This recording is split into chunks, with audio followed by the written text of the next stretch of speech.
Parte 2. Gente, fotinha de resultado agora boto na retirado. Né, gente? Vou pegar essa canetinha.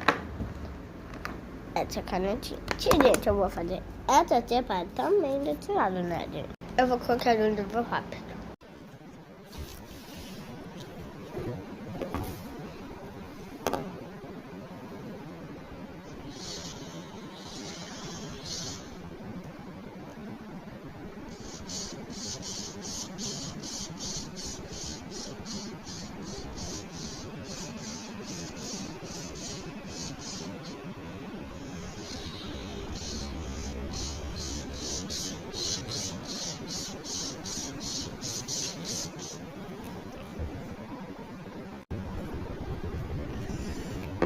Gente, já tô quase acabando esse vídeo.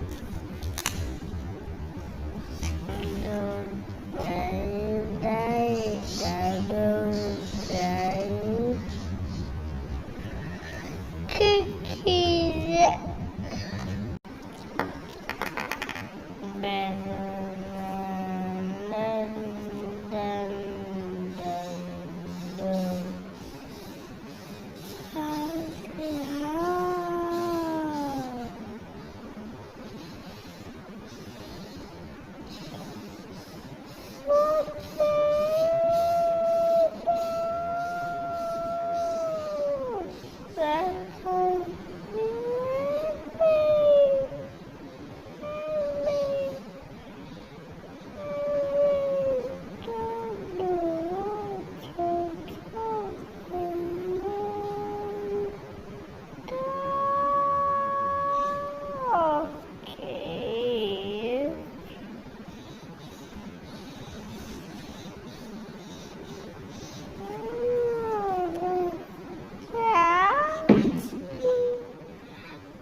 Isso daqui foi resultado.